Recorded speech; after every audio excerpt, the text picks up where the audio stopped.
कहते हैं नंदी के कानों में शब्द पहुंचता है, वो शब्द सीधे शंकर के हृदय से टच हो जाता है, शिव के हृदय से।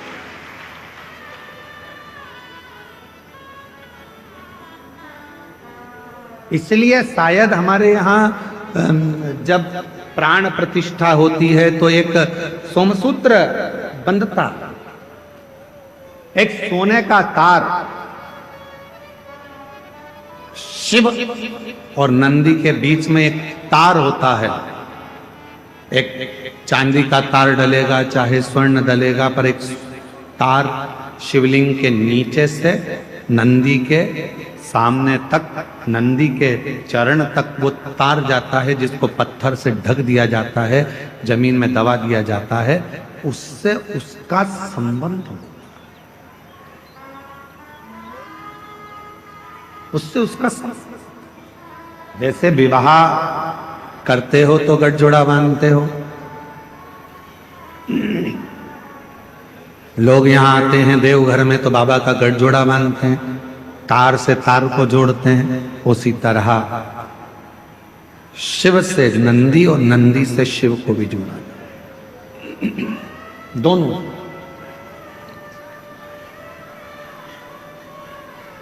इसीलिए शायद कहते हैं कि हम जब नंदी के पास 2 क्षण के लिए बैठते हैं और अपने मन की कोई कामना करते हैं, कोई बात करते हैं, कोई हृदय, और निवेदन करूं एक बात और याद रखो, जब भी मंदिर के अंदर शंकर के शिवलिंग में या शंकर भगवान के मंदिर में प्रवेश करो तो तुम्हारे मन में किसी के प्रति गलत भाव मत लो, गलत विचार,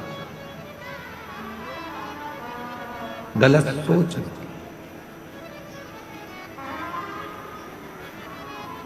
गलत विचार आएंगे तो वो गलत ही होगा। आप लोगों में से कई माताएं ऐसी हैं, कई भाई ऐसे हैं, कई मेरी बेटियां ऐसी हैं, कई मेरे बेटे ऐसे हैं, कई मेरी जीजियां ऐसी हैं, कई मेरे जीजा ऐसे हैं, कई माताएं ऐसी हैं, कई पिता ऐसे हैं, जो दिन में मंदिर में जाते हैं तो भगवान के सामने जाकर सोचते हैं अब तो मर जाऊं तो अच्छा, बहुत परेशान हो गई भगवान, इतनी कष्ट की जिंदगी जी रही हूं कि अब तो मर जाऊं तो अच्छा। तो मरना तो सबको है, कोई अमर बूटी खाकर पैदा नहीं हुआ संसार।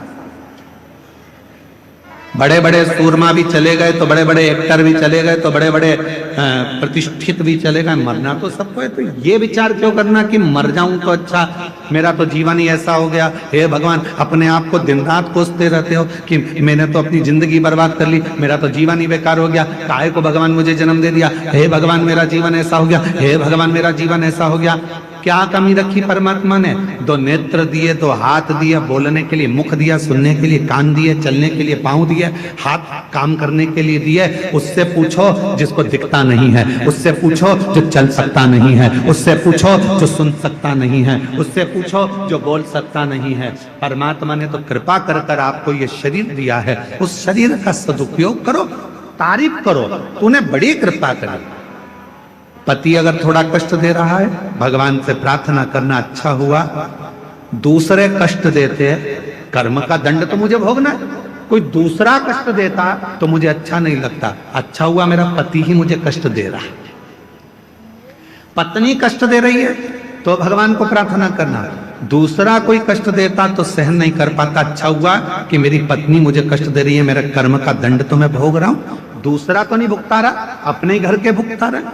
बेटा अगर कष्ट दे रहा है तो परमात्मा को धन्यवाद देना, अच्छा है यहीं पर कर्म का दंड भोग लूंगा, अगली बार तू जन्म देगा तो कम से कम राम जैसा पुत्र तो देगा, ऐसी कृपा कर। सब कर्म हमें यहीं भोग चले, सब।